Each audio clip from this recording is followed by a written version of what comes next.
If you're like us and you look after a small fleet of personal cars, you'll know how frustrating it is to find a diagnostic tool that's compatible with all of them. Diagnostic tools have come on a long way in recent years, and today I'm going to give you a brief overview of my new recommended solution, which is this Launch X431 Pros Elite.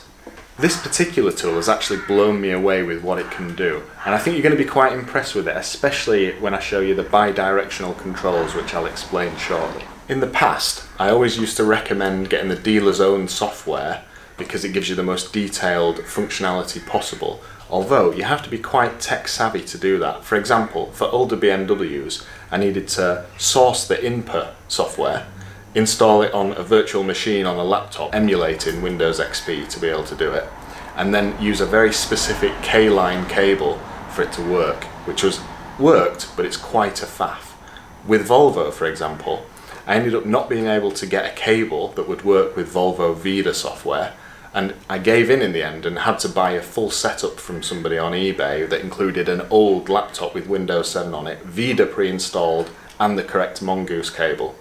Again, it worked, but it's a bit of a faff, and you start quite quickly having a collection of old knackered laptops. With this 2013 Porsche Cayenne, I actually got totally stuck. The Porsche software is known as PIWIS, and PIWIS version 3 is what you'd need to read codes and do that kind of functionality on a vehicle of this era. I managed to get the software, which was from a dodgy website, and I also managed to get the correct adapter for the OBD port. However, installing it on a USB stick, which other people had had luck using, I just couldn't get the software to boot, and I'm not about to buy another laptop to find out if the laptop's the bottleneck. So I had to pretty much throw in the towel with that too. That obviously set me off looking for alternative ways to read the codes on this car. These cars are quite needy, as you'll know if you've seen my previous videos. The majority of people on the forums and on the Facebook groups were overwhelmingly quoting the company Launch, that's got particularly good compatibility with these VAG group vehicles. On the forums and Facebook groups, the overwhelming majority of people are recommending the Launch products as the most full-featured diagnostic tools you can get for these cars. Even better features than the snap-on type, very expensive diagnostic tools you often see in commercial garages. So, by divine intervention, Launch got in touch with me, asking if I'd be interested in reviewing this product for them, which is very handy. I've had this tablet a little while now. Ever the skeptic though, I didn't want to rush into recommending it until I'd built a bit more experience using it. It's turned out to be so good, I don't think I need to be maintaining a selection of all laptops anymore. This is the one. Touch wood, there should be nothing wrong with this Cayenne now that should throw codes, but you never know, there may be some hidden gems with a car like this. As an example, let's run through the diagnostics on it now so I can show you how the product works. Last time I used this tool on this car, it actually stripped off the whole intake to solve an engine valley coolant leak. You may have seen that in a previous video.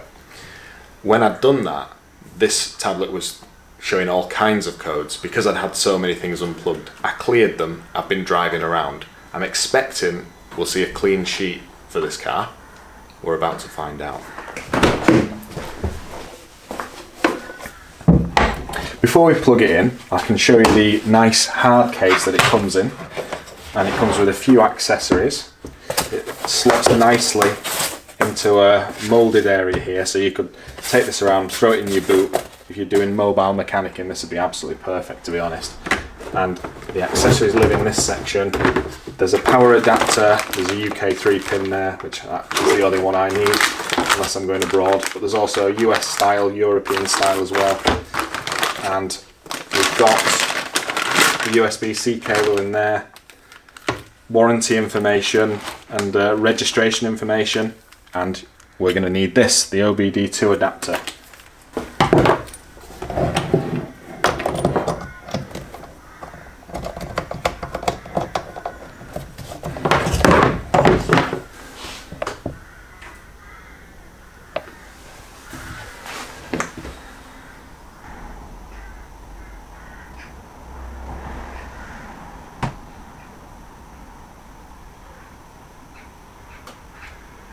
You'll notice that this is actually an Android tablet with an 8-inch screen in a very sturdy enclosure. Feels incredibly robust. I guess it'd be ideal if you were in a mechanic shop wearing gloves and needing to handle this, and there's plenty of room to hold it without pressing all the buttons on the screen, which is a nice touch. With it being an Android tablet, it's actually very convenient, and you'll find all the default stuff that's on an Android device and all the normal settings that you'd anticipate being there. And that will come in very handy later when we actually have some error codes that we want to investigate further using other apps, such as the browser for Google search. You'll see when we get there. It's worth noting that when you first get this, you'll want to hook it up to your Wi-Fi and just make sure the firmware updates for this X431 app, so that you're using the very latest versions, because obviously it will arrive only with factory settings. That took around 20 or 30 minutes whilst it was being charged up for the first time as well. It will do a lot of vehicle specific updates, and you want to make sure you've got them all before you start really. There are a fair few options straight away on the starting screen. The main ones I've used, and to be honest I've only really scratched the surface of what this device can do, but the main ones I've used are Intelligent Diagnose, Local Diagnose and Service Function. But there's also a nice area where you can have a look at the vehicle coverage, which would probably be quite interesting to you. I found that this tablet covers vehicles and that I've never even heard of, and all the ones I have heard of. So you could probably find this online, but it's got an insanely large coverage, which is excellent news. The main app I've been using on this tablet is Intelligent Diagnose. Once you're connected to the internet, and we are in the workshop on the Wi-Fi, what that means is you can pretty much one press that, it will work out what the car is, it will read the VIN, it will read all the modules so it knows what it's working with, and then from there you can run the health report. It's really quick and easy. That's what I'll be showing you in a moment. If you're not connected to the internet, say you're out and about, you can quite simply go to Local Diagnose. You can look for your vehicle. Obviously I mentioned there's a lot of vehicles, so you can just cheat and search for what you're looking for, if I can spell.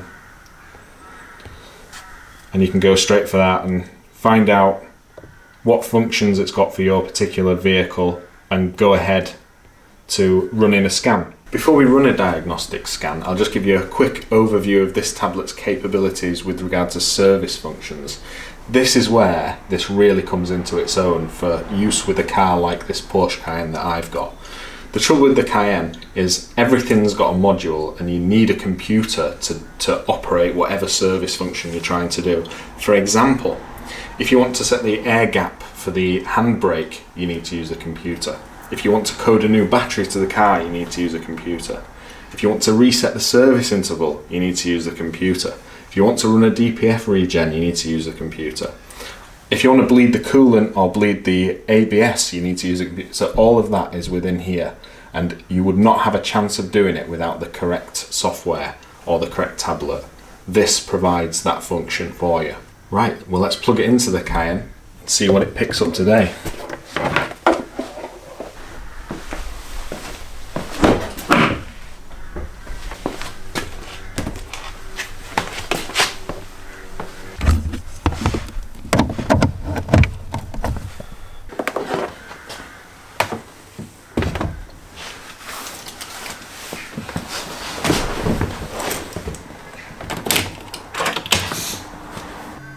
Okay, OBD2 cable plugged in, and we can see that whilst it's plugged in, it appears to be charging, which is nice, because when you're doing anything like this, it's a bit scary to think that the device might die and brick the car. Don't know how likely that is, but you don't have to worry about it with this, as long as the car battery's got some juice, let's say. So I'm going to run the Intelligent Diagnose, which I described earlier. It's connecting to VCI, it'll read the VIN, and then it'll know exactly what it's dealing with. Quite quick this as well.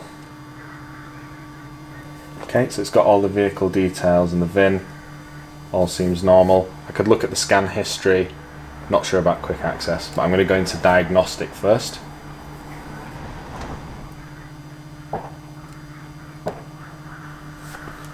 Correct.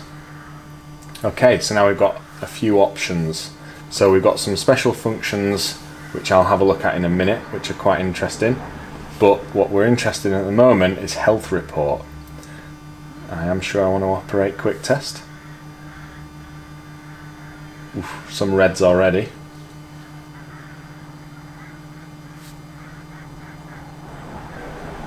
Turn my radio on.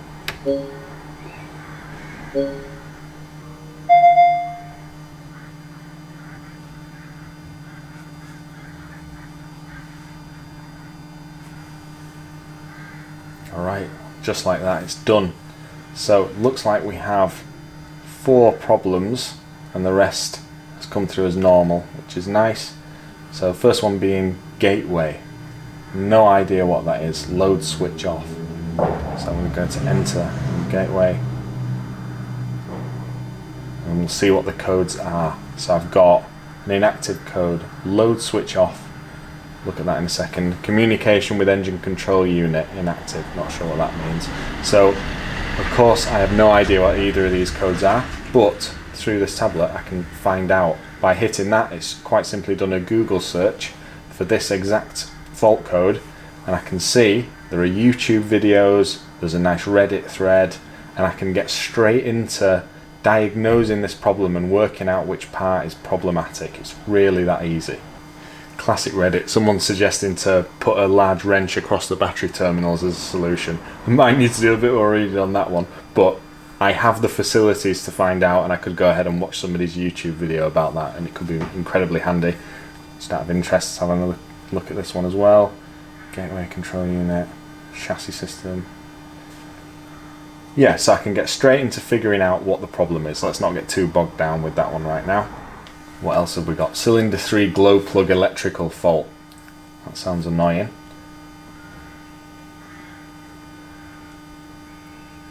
Ren list at the top forum, which is a useful one. Again, videos. Engine starts without a problem. I'm not too worried about that one at the moment. Might look again at that at some point. It may be that when I've messed with all the connectors I've got a loose one, so the first thing I'd probably do is go and jiggle the connector for glow plug 3 see if it goes away. I could also actuation test it from within there as well. Third one, level control, battery positive voltage below limit value. Oof, that sounds expensive on one of these. Luckily I have this tool which could code a new battery if I want to replace it. I've also got a live battery voltage monitoring going on, so I can keep my eye on that whilst I'm working on this car.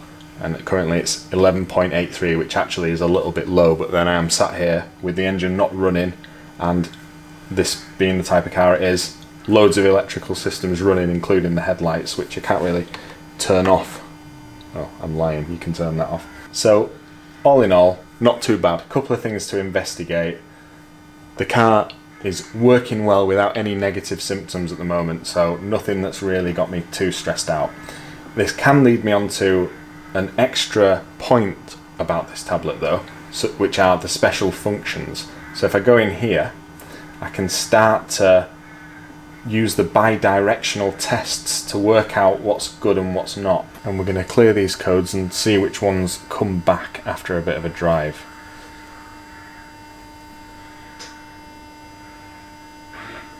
Just like that.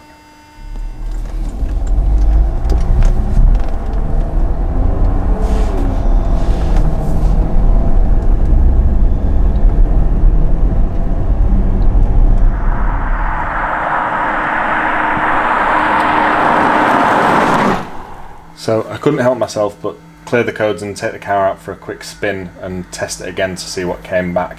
And now we've got an absolutely clean sheet. Even that glow plug error is gone, so that's a good sign. So we can move on to the next thing, which would be the bidirectional control that I was mentioning earlier. Let me give you an example of how that could be useful. So we could go into DME, which is the engine electronics. We can go into actuation test,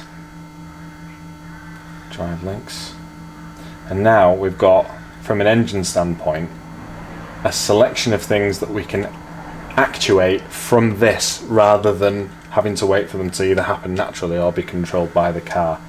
And I can give you a practical example of that with the radiator fan, because it's obviously loud enough that you can't miss it even through a camera's microphone. We've got activation of radiator fan, warning, danger of injury during activation. Yeah, you want to keep your fingers away from that. We should be able to just simply turn it on. It's wearing up.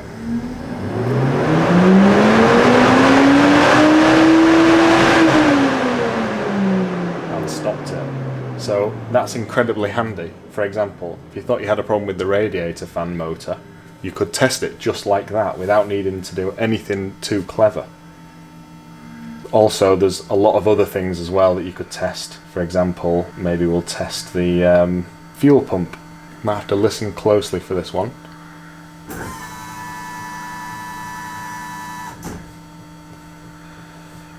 It's clearly running the fuel pump. Perfect. So, as you can imagine, that is very handy. The ones we're looking at here are only the engine related ones as well. There's also all kinds of other ones within different modules. So that's the fault code diagnostics covered on this launch tool. But wait, there's more, because further to that, you should also be able to do little coding tweaks using this tool. And there's a nice handy thread on Renlist, which I'll probably link down below as well, that somebody's put together, literally giving a list with instructions for all the little modifications you might want to do. So that's some examples of that being coding LED bulbs for side marker, battery coding, which I mentioned earlier, adding the teardrop white for your wipers, adjusting the ringtone volume, changing the boost pressure value limit, all of that kind of stuff you can do. There's actually quite an interesting list here. I haven't explored that yet, but I likely will do at some point. Turning off the seatbelt chime might be a nice one. Unfortunately, on these cars, I don't believe you can turn off the start-stop no matter what with any tool, which is unfortunate. The only way you can turn that off is to have a rubbish battery. Another interesting point is Launch actually sell a variety of accessories that go with these tablets, including an oscilloscope, which would be really interesting, and of course a boroscope. There is a camera on the back, but having a boroscope plugged in could make this incredibly useful as well, so I'm probably going to look into that. So even without an oscilloscope though, you can do data logging on this. I'll see if I can show you that now. So if we go back, oops, that's reminding me to unplug it before I drive away, of course. So if I go into the modules, I could potentially log some data. So we've got read data stream. So we've got seat heating as an example, and then front right seat, heating, temperature. Looks like I'm going to have to start the engine for seat heating.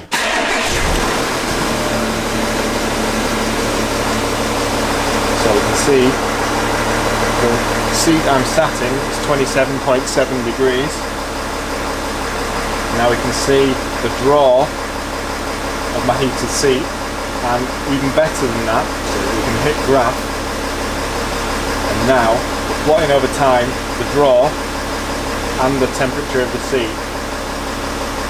This is just one example of the kind of minutiae that you can do with this tool.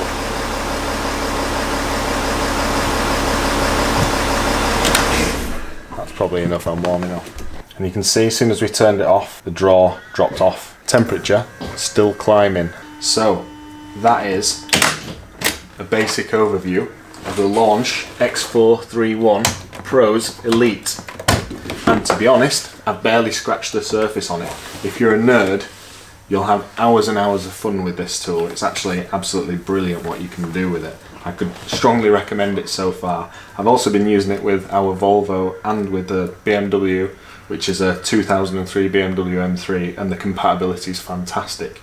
It can do anything I could do with INPA for the BMW or VIDA for the Volvo, which are the dealer original tools. So I will retire those old laptops. If you want to pick one of these up for yourself, follow the link in the description. In terms of value for money, they are absolutely unbeatable versus anything else on the market that comes close in terms of functionality. Launch are also regularly having discounts and sale events, so you might not want to miss out on that either. I suspect you'll be seeing a fair amount of this on various projects, so make sure you subscribe and stay tuned. Thanks very much for watching.